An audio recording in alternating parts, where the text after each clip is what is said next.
This is Golden Hour Radio, broadcasting on a frequency of dust motes and slow-turning dials. The sun has long since dipped below the horizon of 1954, leaving only the amber glow of the vacuum tubes and the steady, rhythmic pulse of a world settling into its evening skin. Tonight, we aren't travelling far. We are stepping just past the screen door, where the hinges hum a familiar metallic sharp, and into the sanctuary of the backyard shed. A place where the scent of cedar and floor wax tells a story of quiet, honest labour. The screen door closes with a particular hollow thwack, a sound that vibrates through the wooden frame and settles deep in the marrow of the porch steps, and as you step out into the cooling air of the backyard, the grass is already beginning to surrender its daytime heat to the damp, silver kiss of the evening dew. You carry the weight of the heavy glass in your hand, the condensation forming a cold, pebbled map against your palm, and the ice inside chimes with a delicate, porcelain clarity, a sharp, bright punctuation against the low, velvet thrum of the neighborhood settling down for the night. In the distance, the 9:15 freight train is a ghost on the tracks, a rhythmic subterranean growl that you feel in the soles of your feet before you hear it with your ears. And as it pulls its heavy, rattling chain of boxcars toward the junction, the sound stretches out like pulled taffy, thinning and fading, until it is nothing more than a memory of motion.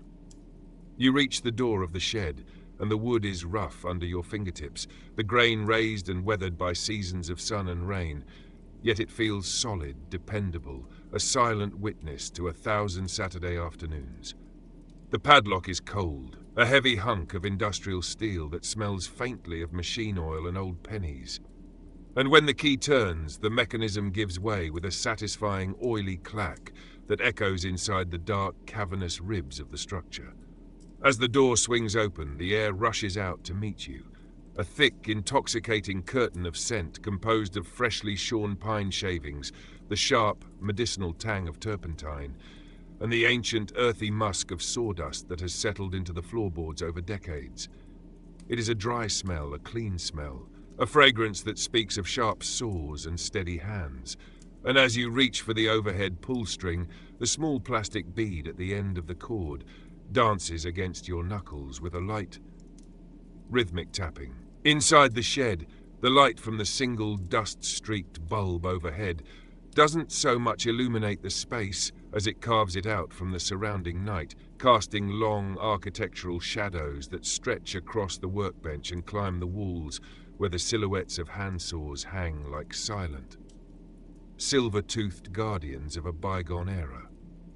You move toward the bench, the floorboards beneath your boots offering a series of dry, rhythmic groans, each one a familiar note in the symphony of the structure, and as you set your heavy glass down on a clean patch of maple, the sweat from the glass rings out with a soft, suctioned click against the wood.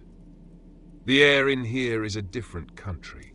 It is still and heavy, with the smell of old paper from the stack of popular mechanics magazines piled in the corner, their covers curled and yellowed like autumn leaves, and the scent of the ink on those pages is a faint, metallic whisper that mingles with the much louder, more aggressive aroma of linseed oil. You reach out to touch the handle of the Stanley No. 4 bench plane, and the rosewood is smooth, polished by the friction of 1,000 strokes until it feels less like wood and more like warm, dark silk against the palm of your hand. You begin the slow, deliberate process of disassembly, and the brass adjustment nut turns with a precise, granular resistance, a series of tiny microscopic vibrations that travel up through your thumb and into the very bones of your wrist. The liver cap comes away with a sharp, spring-loaded snap, and the blade, the iron, is cold and heavy in your fingers, a slab of high-carbon steel that has been ground and honed until its edge is a thin, invisible line between being and nothingness.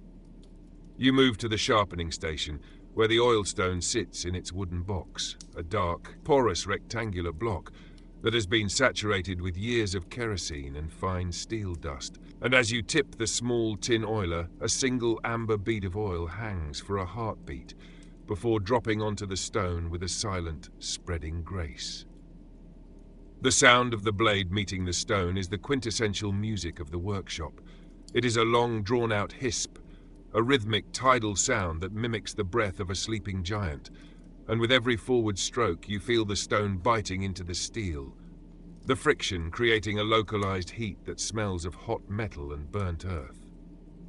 The world outside the shed has ceased to exist.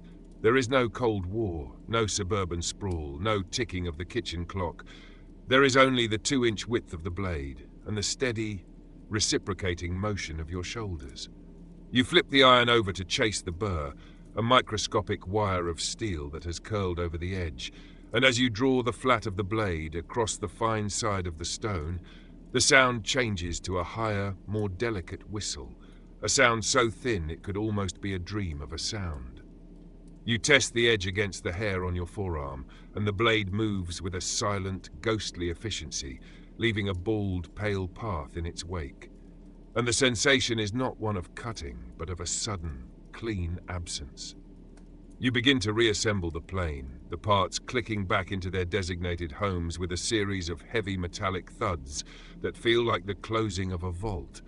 And as you tighten the lever cap, the entire tool becomes a single, unified organism of weight and purpose.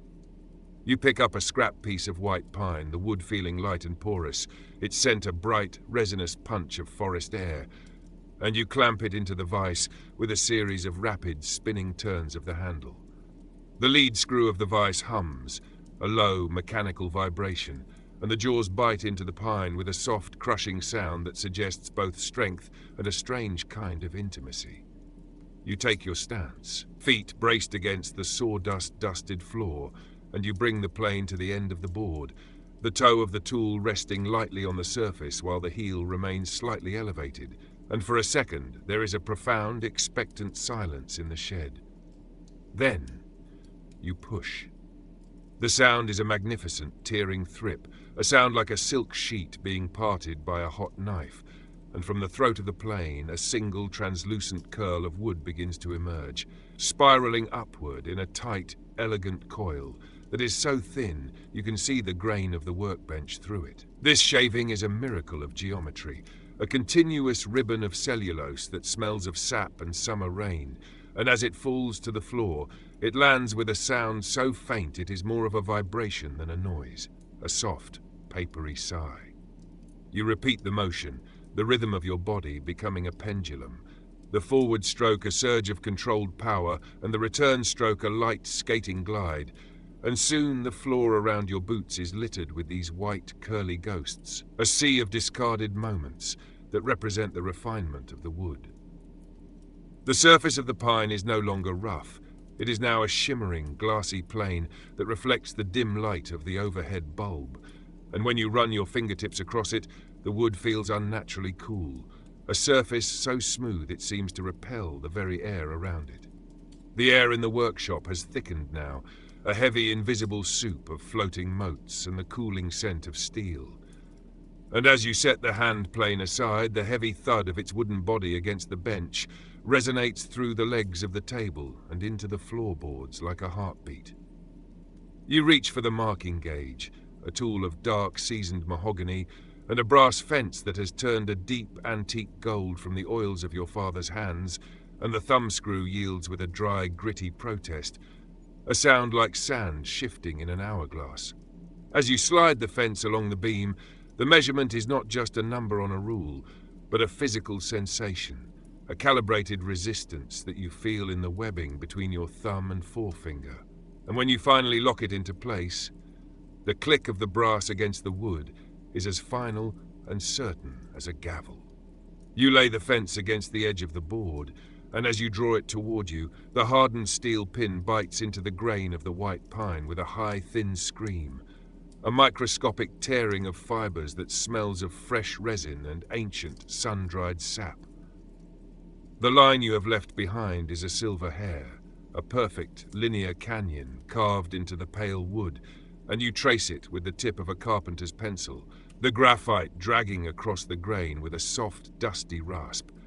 The smell of the pencil, that specific mix of cedarwood and dark volcanic lead, is a scent that carries the weight of 1,000 schoolrooms and drafty garages, a smell that is both temporary and indelible. You lean in closer, the light from the overhead bulb catching the dust on your eyelashes, and for a moment the world is reduced to the intersection of two lines, a crosshair of intent, where the raw timber begins its transformation into something purposeful. You reach for the tri-square, its heavy steel blade cold enough to draw the heat from your fingertips, and as you slide it along the edge of the stock, the sound is a low, metallic hiss, like a snake moving through dry grass. The weight of the tool is a comfort, a grounded reality in the drifting silence of the backyard, and when you strike your shoulder line with the marking knife, the blade sinks in with a wet, hushed tuck, a sound of total commitment. The tenon saw hangs on the wall, its brass spine tarnished to a dull, comforting brown, and as you lift it from its hook, the handle fits into your palm with the easy familiarity of an old friend's handshake. The weight of the saw is balanced, a perfect equilibrium between the heavy brass back and the thin, tapering plate of the steel, and as you bring the teeth to the wood, you feel the potential energy of the cut vibrating in the handle. You don't start with a shove. You start with a draw, pulling the saw toward you in a long, slow, deliberate stroke that sounds like a deep, rasping breath that vibrates through your elbow and into your shoulder. The teeth find their home in the knife wall you've carved, and as the first pinch of sawdust, bright, pale, and smelling of winter forests, spills out onto the bench, the rhythm begins. It is a back-and-forth dance, a steady, unhurried tempo that matches the ticking of the clock on the far wall, and the sound of the saw is a rhythmic, percussive grunt, a chug-chug-chug that fills the small space of the shed until it is the only sound in the universe. You aren't forcing the tool. You are merely guiding it, letting the weight of the brass spine do the work, and the heat generated by the friction begins to release a deeper, muskier scent from the pine, a smell of warmth and friction and the very essence of the tree's life. You pause for a moment, the saw still resting in the kerf, and the silence that rushes back into the shed is deafening, a thick velvet blanket that settles over your shoulders. You reach for your glass, the ice having melted into small, rounded pebbles that clink with a duller, more melodic tone now, and as you take a sip, the cold liquid is a sharp, bracing contrast to the warm, dusty air of the workshop. Outside, a cricket begins its rhythmic, mechanical trill, a sound that seems to sync perfectly with the pulse in your thumb, and the distant bark of a neighbor's dog is a lonely, echoing punctuation in the vast suburban night. You look down at the work, at the clean, straight line you are carving into the world, and there is a profound, unremarkable satisfaction in the knowledge that for this 1 hour, in this one small shed, everything is exactly where it is supposed to be. The shed has become a pressurized vessel of stillness, the single light bulb casting a yellow pyramidal glow that seems to push against the encroaching blackness of the backyard. And as you set the saw back into its notched wooden rack, the final clink of the steel against the mounting bracket is a sharp, lonely note that vibrates in the cooling air. The smell of the freshly cut pine kerf is everywhere now, a bright electric scent that catches in the back of your throat like a memory of a mountain forest, and it mingles with the deeper, more subterranean aroma of the damp earth rising up through the gaps in the floorboards. You pick up the chisel, a heavy socket-handled tool with a boxwood grip that has been worn into an ergonomic map of your own palm, and the steel of the bolster is cold, a sudden bracing shock against the heat of your thumb. The blade of the chisel is a mirror, a 1-inch wide expanse of polished carbon steel that reflects the pulsing filament of the light bulb, and as you touch the edge to the wood, there is no sound at all, only the silent, microscopic indentation of the steel biting into the soft, white fibers of the pine. You reach for the mallet, a heavy, turned lump of beechwood that feels like a natural extension of your forearm, and as you bring it down for the first tap, the sound is a hollow, percussive thud, a sound that doesn't travel far, but instead sinks deep into the bench and the bones of the shed. Each strike of the mallet is a rhythmic, predictable heartbeat. A tap, tap, tuck echoes the cadence of a distant midnight woodpecker, and with every blow, a thick, wedge-shaped chip of wood is liberated from the mortise, popping out with a dry, woody snap that smells of old sap and sun-drenched resin. The chips fall to the floor in a light, chaotic rain, landing on the bed of shavings with a sound like dry leaves skittering across a sidewalk.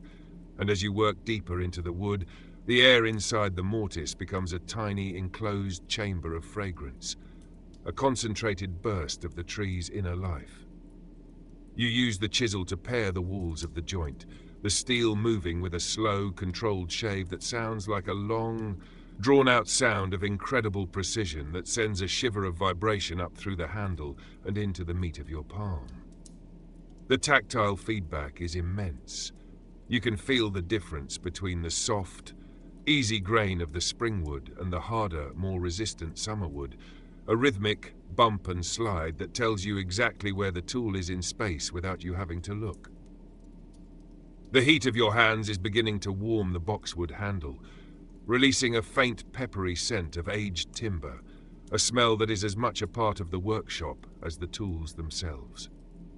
In the corner of the bench, the small electric glue pot has been humming to itself, a low, domestic drone that provides a constant baseline to the more sporadic sounds of the tools, and as you lift the lid, a cloud of steam rises up to greet you, a thick, animal scent that is the very definition of 1950s craft. It is the smell of hide glue, a pungent, earthy aroma that smells of ancient workshops and heavy leather, a scent that is both comforting and strangely primal, filling the shed with a humid, organic weight. The glue is a deep, translucent amber, the color of a sunset caught in a jar, and as you dip the brush, a stiff, bristled thing with a handle crusted in dried, glass-like drips, the liquid clings to it in long, viscous ropes that catch the light like liquid honey.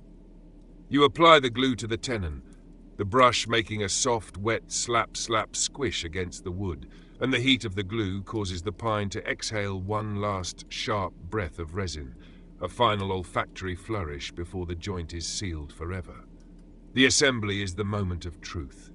You align the tenon with the mortise, the wood-on-wood contact making a low, sliding groan that sounds like the floor of an old house settling into the earth, and as you drive the pieces together with the heel of your hand, the fit is so perfect, so airtight, that a single, tiny bead of amber glue is squeezed out of the seam. It hangs there for a moment, a perfect, glistening pearl of adhesion, before you wipe it away with a damp rag, the cloth making a soft, frictional hiss against the planed surface.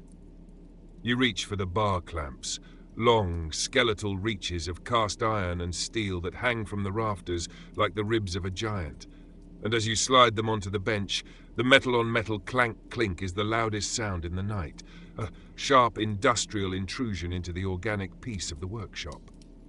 The screw of the clamp is dry, and as you turn the handle, it gives off a high-pitched metallic squeak, a scree that sets your teeth on edge but signals the immense, irresistible pressure being applied to the joint. You feel the resistance building in the handle, the threads of the screw biting into the iron with a granular, grinding sensation that you can feel in your fingertips, and as the jaws of the clamp tighten, the wood begins to groan, a deep, internal protest as the fibers are crushed together into a single, unified entity. The smell of the hot iron and the dry grease on the threads mingles with the steam from the glue pot, creating a heavy, industrial perfume that speaks of strength and permanence.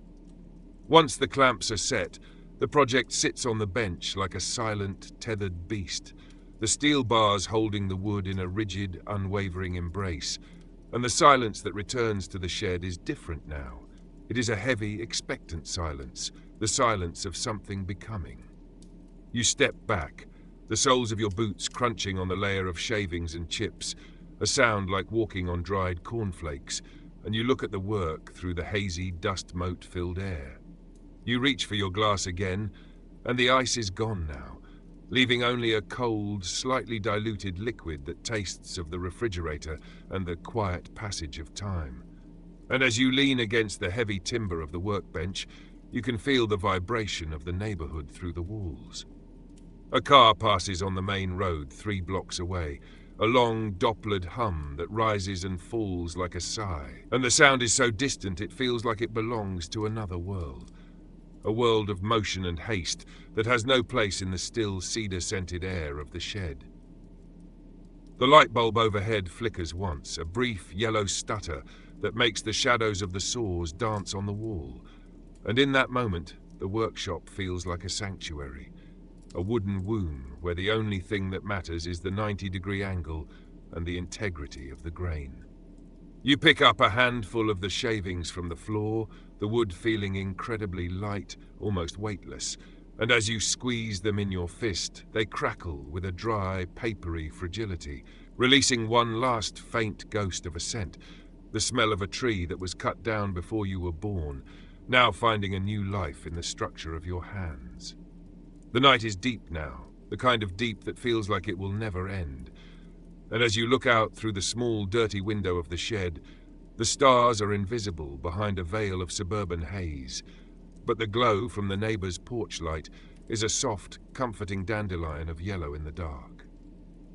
You are tired, a good, clean tiredness that lives in the muscles of your back and the palms of your hands, a weariness that is unremarkable in the most comfortable way.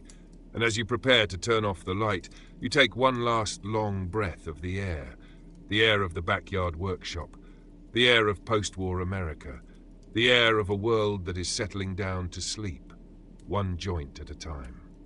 The midnight hour has settled over the backyard like a heavy velvet curtain, and inside the shed, the silence is so thick you can almost hear the steady, cooling expansion of the wood as it accepts its new, joined reality.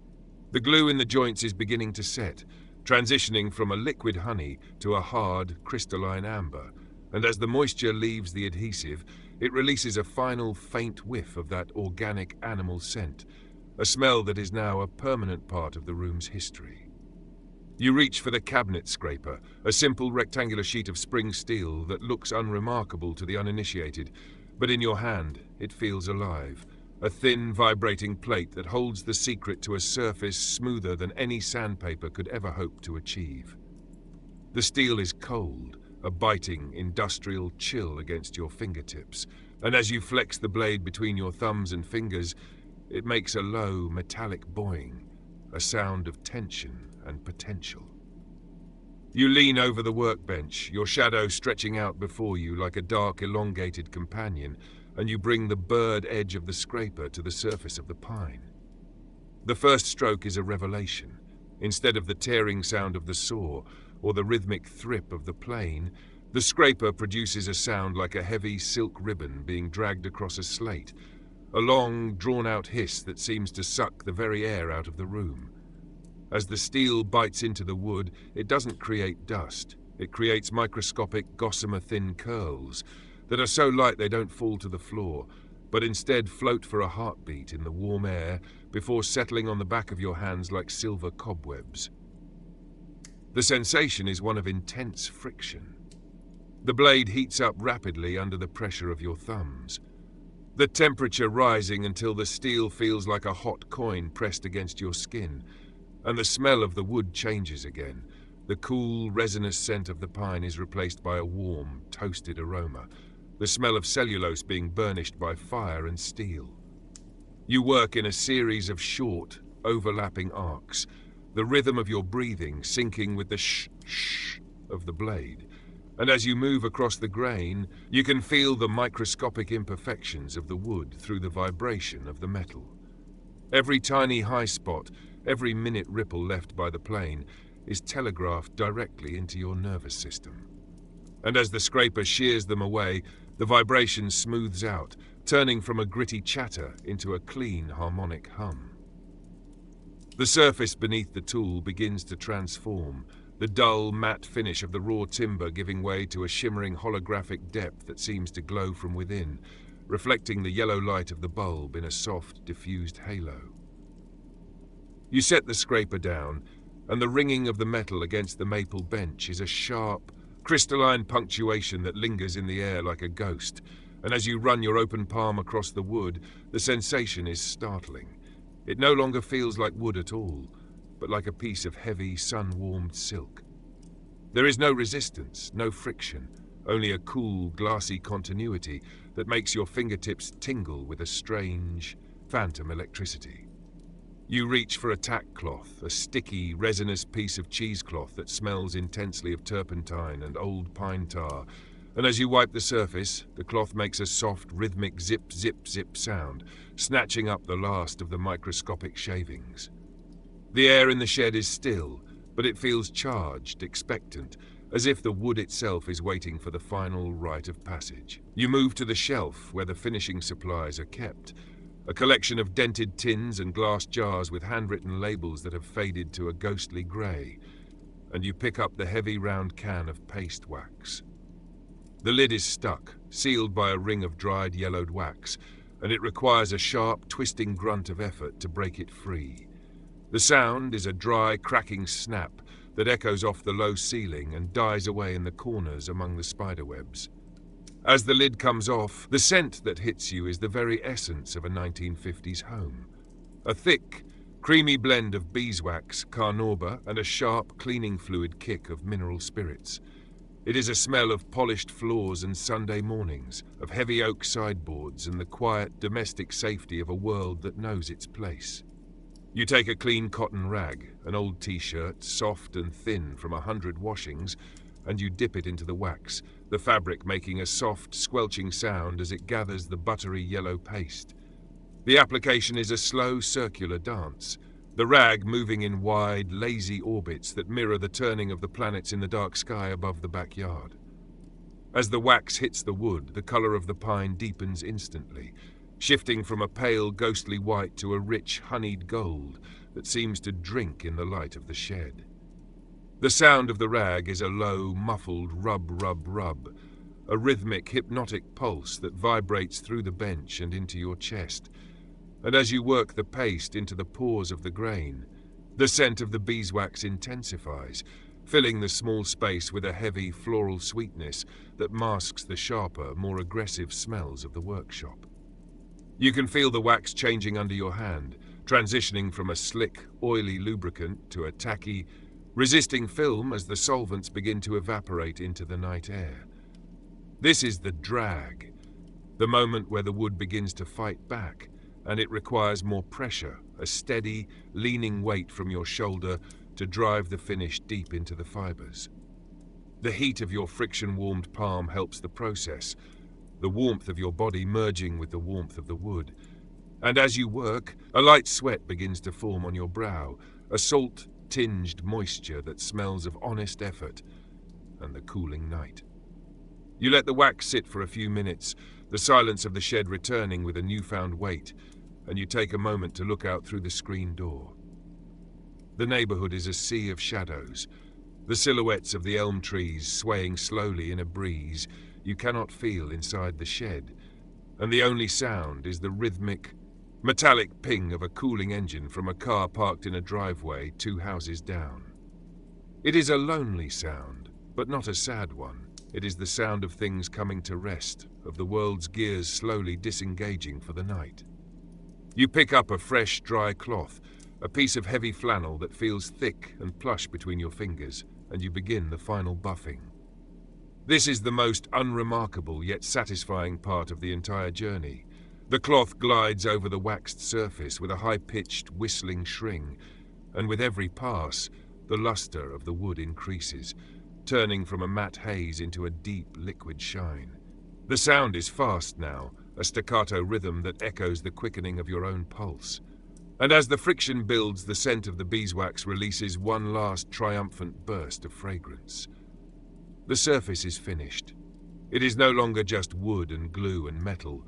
It is a testament to an hour spent in the company of ghosts and grain.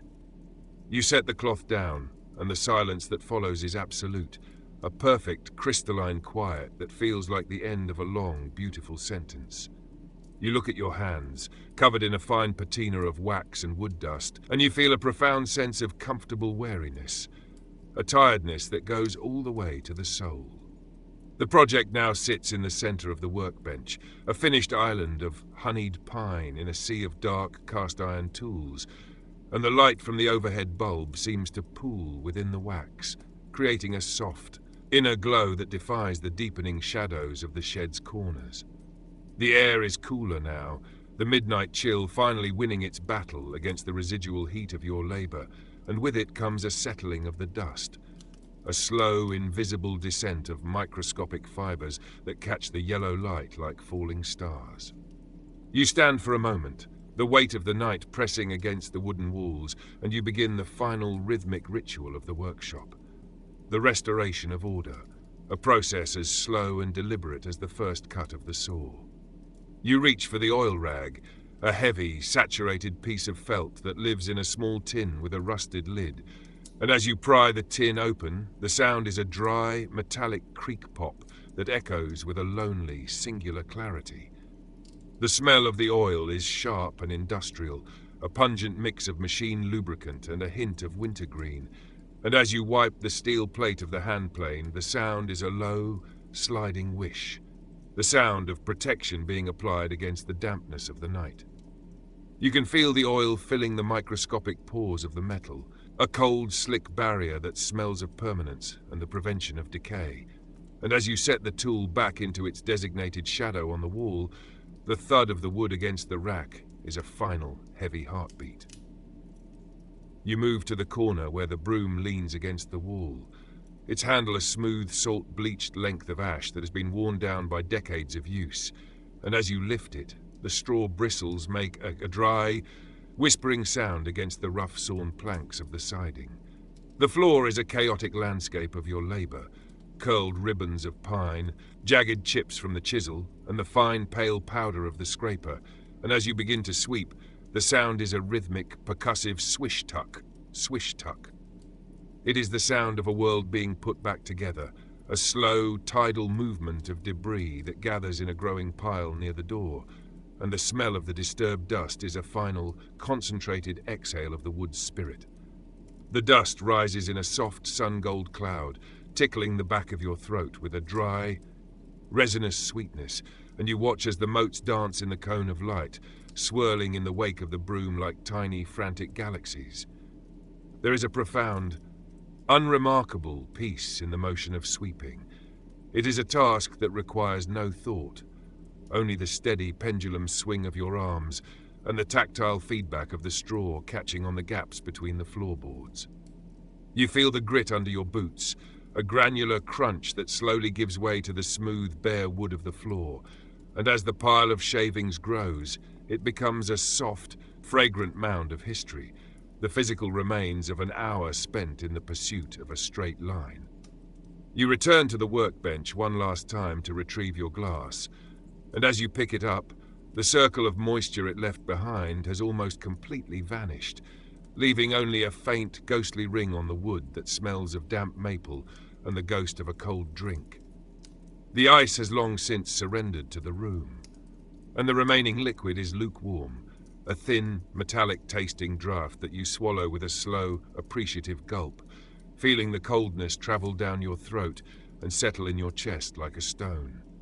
The glass feels lighter now, a hollow shell of its former self, and as you set it down, the clink is thin and fragile, a sound that emphasizes the vast, echoing silence of the backyard beyond the door. You reach for the light cord, the small plastic bead swinging in a slow, hypnotic arc that catches the light with every pass, and for a heartbeat, you hesitate. You look at the tools, the bench, the curls of wood in the corner, and the finished piece of joinery, and you feel a strange, quiet kinship with the space, a sense that the shed is not just a building, but a living, breathing extension of your own intent. The smell of the workshop, the glue, the wax, the steel, and the pine, is a perfume of the soul, a scent that you will carry with you into the house and into your dreams. A lingering reminder of a world where things are made by hand and held together by heart. The pull string gives way with a sharp mechanical click, and the world is instantly plunged into a deep velvety darkness that feels heavy against your eyelids. The transition is absolute. One moment the shed is a gold-lit sanctuary, and the next it is a cavern of shadows, the only light being the pale silver ghost of the moon filtering through the dirty window panes. You step out onto the grass, the screen door closing behind you with that familiar hollow thwack, and the transition from the warm, scented air of the workshop to the sharp, damp cold of the night is a sudden, bracing shock. The grass is soaked with dew now, a cold, wet pressure that soaks into the leather of your boots with a soft, squelching sound, and the smell of the earth is overwhelming. A damp, green aroma of growing things and sleeping gardens. You walk toward the house, your footsteps silent on the lawn, and you look up at the stars, which are bright and hard like diamonds scattered on a jeweler's cloth. The house is a dark silhouette against the sky, save for the single amber glow of the porch light, a welcoming beacon that promises the soft, familiar textures of a bed and the rhythmic, quiet breathing of a sleeping home. You reach the back porch, the wooden steps groaning under your weight, with a series of low, familiar complaints that sound like a greeting. And as you turn the knob of the kitchen door, the brass is cold and solid in your hand. Inside, the house is still, the air smelling of floor wax and the faint, lingering ghost of dinner, and the ticking of the grandfather clock in the hallway is a slow, rhythmic pulse that counts down the final seconds of the day.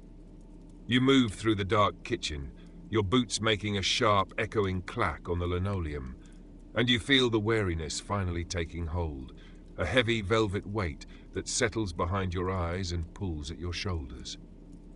You climb the stairs, the carpet muffling your steps into a series of soft, rhythmic thuds, and as you enter the bedroom, the moonlight is a silver bar across the quilt, illuminating the familiar landscape of your life. You undress in the dark, the fabric of your shirt rustling like dry leaves, and as you slide into the cool, crisp sheets, the sensation is one of total surrender. The smell of the workshop is still there, a faint, resinous ghost on your fingertips, and as you close your eyes, the image of the golden-lit shed is the last thing you see, a small, perfect world of wood and steel, resting quietly in the heart of the American night. The house behind you has surrendered to the deep, rhythmic breathing of a family at rest, but the shed remains a quiet sentinel in the dark, and as you find yourself drawn back to the heavy timber of the workbench, the air seems to have matured in your absence. The scent of the floor wax from the kitchen has stayed at the threshold, replaced once more by the dominant, earthy perfume of the workshop, a mixture of cold iron, dormant sap, and the dry, ancient smell of the rafters. You reach for a new piece of stock, a length of cherry wood this time, and its weight is surprising, a dense, concentrated gravity that feels significant in your hands, its surface a dull, dusty pink that hides a fiery heart of crimson and gold.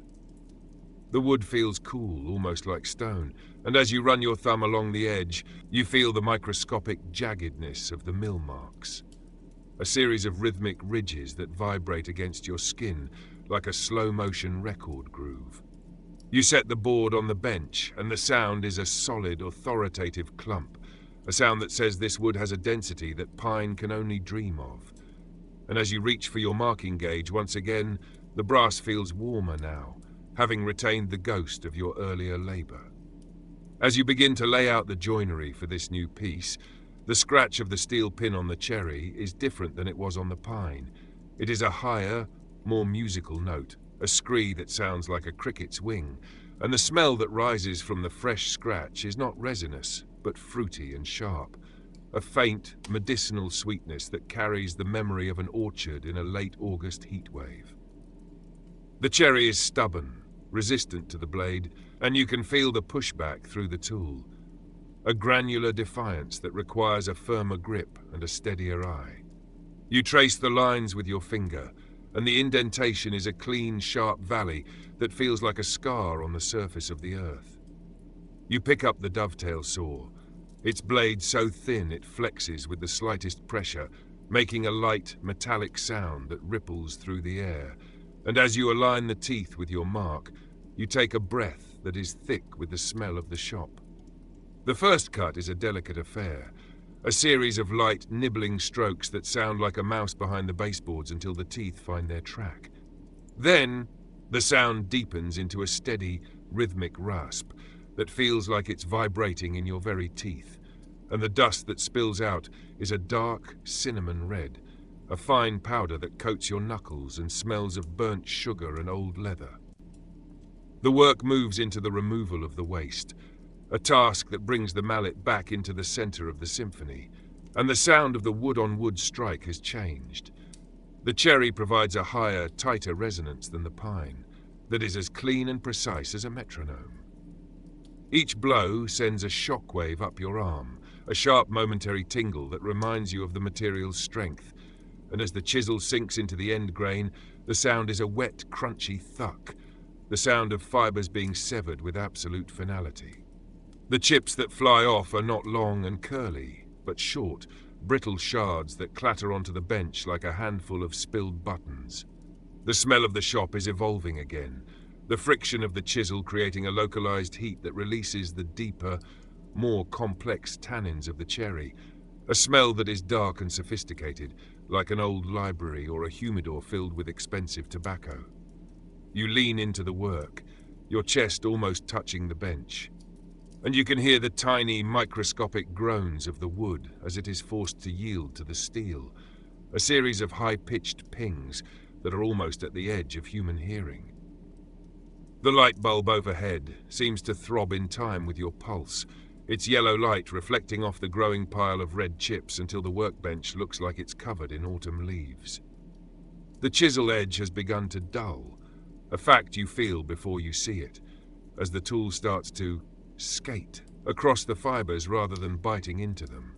And the transition from work to maintenance is a seamless, wordless shift in the night's rhythm. You move back to the oil stone, and the sound of the tin lid sliding off is a dry, metallic shir, followed by the rhythmic, liquid plop of the honing oil as it hits the dark surface of the stone. The sharpening is a meditation, a circular motion that sounds like a long, drawn-out sound that mimics the distant surf of a sea you haven't seen in years. As you work the steel, the smell of the kerosene in the oil rises up to meet you, a sharp, nostalgic scent that reminds you of your grandfather's garage and the long, slow Saturdays of your youth. It is a clean, honest smell, a smell that promises a solution to every problem, and as the slurry of steel and oil turns grey on the stone, the friction creates a warmth that you can feel in your fingertips. You flip the blade, the steel making a soft click against the stone, and the sound changes to a higher, more delicate whistle as you move to the finer grit, a sound that signals the return of the ghost edge, a sharpness that is more felt than seen. Outside, the neighborhood has reached a point of absolute stillness, the kind of silence that occurs only in the small hours before dawn, when even the crickets have gone to ground and the air itself seems to be holding its breath. The distant hum of the city is gone, replaced by the occasional lonely creak of the shed's timbers as they contract in the cooling air, a sound like a giant stretching in his sleep. You take a moment to look at your hands, the lines of your palms filled with red cherry dust, and you feel a strange sense of timelessness, as if you are not just a man in a shed in 1954, but a link in a chain of craftsmen that stretches back to the beginning of memory. You pick up the cherry piece, the edges now sharp and defined, and as you slide the components of the joint together, the sound is a low, muffled huff, the sound of air being displaced by a perfect fit. It is a sound of immense satisfaction, a sound that justifies the hours of labor and the aching in your shoulders. And as you hold the joined wood in the light, the grain seems to flow across the seam like water, a continuous, liquid motion that hides the complexity of the work beneath. The smell of the wood, the oil, the metal, and the night all merge into a single, unified fragrance, the scent of a life well lived, one small, unremarkable piece of joinery at a time.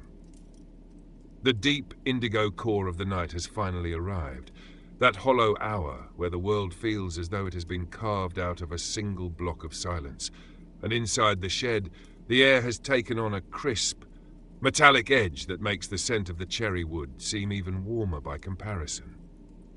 You turn your attention away from the timber for a moment, moving toward the small secondary bench where the metalwork is performed. A scarred expanse of oak that smells of burnt coal and cold grease. Here the tools are heavier, their surfaces darkened by a patina of soot and oxidation, and as you reach for the small box of hand-forged screws, the sound of the iron clinking against iron is a sharp, wintry melody. A series of bright, crystalline tinks that cut through the heavy, resinous atmosphere of the room. These are not the bright, zinc-plated fasteners of the modern hardware store. These are blackened, square-headed screws, their threads cut with a slight irregularity that speaks of the forge and the file. As you pick one up, the texture is gritty, a fine layer of forged scale rubbing off onto your thumb with a dry, charcoal sensation, and the smell is unmistakable, the sharp, acrid tang of quenched steel and the faint, sulphurous ghost of a coal fire. It is a smell that bridges the gap between the forest and the factory, a scent that carries the weight of the industrial age into the quiet, agrarian peace of your backyard sanctuary. To seat these screws, the preparation must be as precise as the joinery itself, and you reach for the brace and bit, a sweeping chrome-plated curve of a tool with a head of polished lignum vitae. The wood of the handle is so dense it feels like stone, its surface oily and cool against your palm.